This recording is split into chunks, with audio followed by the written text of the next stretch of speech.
الفيديو اللي فات حكينا قصة واتكلمنا وقلنا هل الغني أو الثري هو ممكن بس يكون تاجر أو رجل أعمال ولا ممكن يكون موظف لشركة بس غني ومبسوط. اتكلمنا برضو عن أول علامة أو عادة من عادات أو علامات منعك من إنك تكون غني. فيديو النهاردة إن شاء الله وبإذن الله هنتكلم عن 3 عادات تانيين لتكملة سلسلتنا من الفيديو اللي فات عن إيه هم ال4 حاجات اللي لو ما عملتهمش بإذن الله هتكون غني ومبسوط.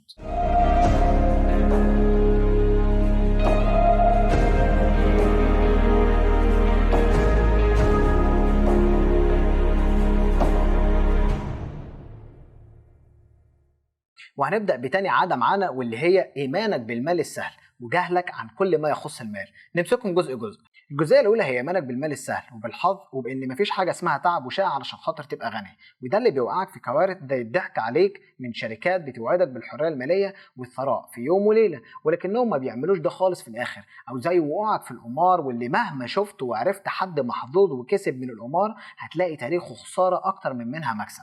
او برضو حتى وقوعك في ايدين التسويق الشبكي سواء بمنتج او من غير منتج، فانت حتى لو كنت محظوظ بانك تكون من الاوائل في دخول التسويق ده فهتجيب فعلا فلوس من غيرك بسرعه، ولكن في الاخر مش عمل مستدام واسال مجرب. بس على فكره حتى تجربتي والله ما كانتش بايماني بالمال السهل خالص، فأنا لم أؤمن أبدا بالمال السهل من وأنا صغير، من ساعة ما والدي علمني إن مفيش حاجة اسمها مصروف وإن كل حاجة اسمها مرتب. يعني عملت إيه النهاردة وخلال الشهر عشان تاخد مرتبك؟ ومن صغري والله وأنا على طول معاه وإخواتي من بعد المدرسة شغل في المخزن أو المحل أو الشركة علشان ألاقي فلوس آخر الشهر، وده كانت الجزئية الأولى. اما الجزئيه الثانيه فهي جهلك وانك ما تتعلمش اي شيء عن المال. ده انت يا اخي لو ما بتعرفش تسوق مش هيطلعوا لك رخصه، لان ما ينفعش يطلعوا لك رخصه قياده وانت ما بتعرفش تسوق ولا تعرف الاساسيات في ركوبك عربيه او موتوسيكل. اهو ده بالضبط نفس الشيء بينطبق على الفلوس. لو ما تعرفش الفلوس بتشتغل ازاي عمرك ما هتعرف تشغل فلوسك لنفسك. انا اعرف ناس كتير جدا ما تعرفش حسابات الضرايب عامله ازاي وليه وايه المبالغ اللي المفروض الشركات بتخصمهم من مرتباتهم، وبقعد اسال نفسي يا رب طب الناس دي لو اتضحك او اتنصب عليهم في مرتباتهم ولا هيعرفوا؟ فانت دلوقتي التعليم المالي هيمكنك ويخليك تفهم الصغيره والكبيره واللي هتساعدك في اخذ قرارات ذكيه بخصوص كل ما يتعلق بالمال في حياتك. نيجي للعادة الثالثة اللي بتمنعك انك تكون غني، والعلامة او الحاجة دي هي انه ما يكونش عندك اهداف لفلوسك. فهل انت تقدر تقول لي لو ما عندكش اهداف لفلوسك هتقدر تعرف ايه تصرف فلوسك عليه وايه ما تصرفش؟ ايه ضروري تشتريه وايه ضروري ما تشتروش علشان تقدر تحقق من اهدافك اللي كتبتها؟ افضل طريق للتحويش والاستثمار وزيادة الدخل هو ان يكون عندك هدف تحقق بيها الفلوس اللي تعمل بيها ده. وبعدين تعالى هنا، هو انت لو ما تعرفش ايه هتصرف فلوسك عليه او ايه هتعمله بفلوسك دي اللي بتحوشها، تفتكر ايه المنطق من تحويشها اصلا في الاساس؟ انا اشتريت كاميرا احلامي بهدف وسافرت بلاد ومدن كتيرة الحمد لله حوالين العالم برضه بهدف. تحويشي للفلوس واستثماري دايما بهدف. خليني اساعدك، هات ورقة وقلم دلوقتي واكتب. هل عندك حلم تشتري بيت؟ هل نفسك يكون عندك عربية؟ نفسك تسافر فرنسا لباريس تشوف برج ايفل؟ او تسافر ايطاليا؟ او حلمك تسافر المانيا بعد ما اتعلمت شويه من اللغه في الثانويه؟ كل دول فعليا اهداف، اكتبهم دلوقتي. اللي هقوله دلوقتي ده بجد، الناس اللي تعرفهم ما عندهمش جنيه في حسابهم هم دول الناس اللي ما عندهمش هدف وعايشين يوم بيومه صرف ومستمتعين بالحياه عادي. صدق هارف ايكر في كتابه اسرار عقل المليونير لما قال السبب الاول اللي بيخلي الناس ما تملكش اللي عايزينه ونفسهم فيه هو انهم مش عارفين ايه اللي هم عايزينه اصلا. فانت من الاخر لو نفسك تبقى غني روح اقعد مع نفسك واعرف انت عايز تبقى غني ليه. العادة والعلامة الرابعة والاخيرة معانا هو ان يكون عندك مصدر دخل واحد فقط، ففي انك بس تعيش على الدخل بتاع مرتبك وبس فده دليل على تعطيلك في انك تكون غني.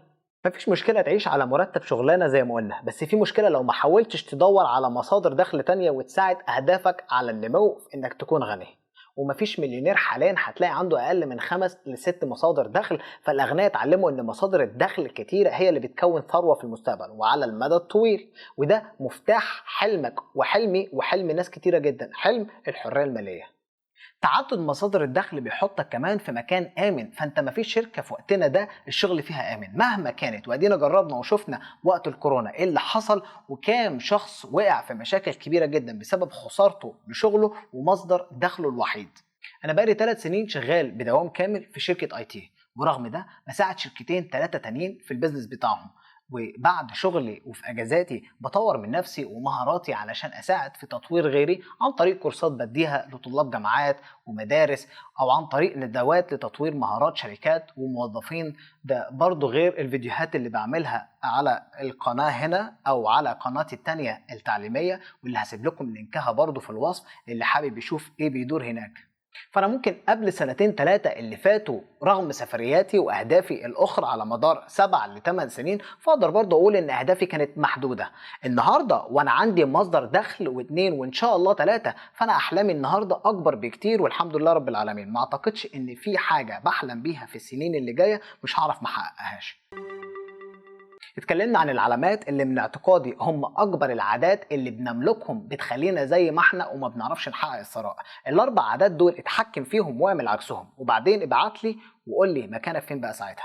في تنبيه اخير للناس اللي بتكره وبتحقد على غيرهم يكون عندهم فلوس واغنى منهم وبيتمنوا بس انهم يكونوا مكانهم. انا عايز اقول لك ان الموضوع مش موضوع غنى فلوس، الموضوع غنى عقل.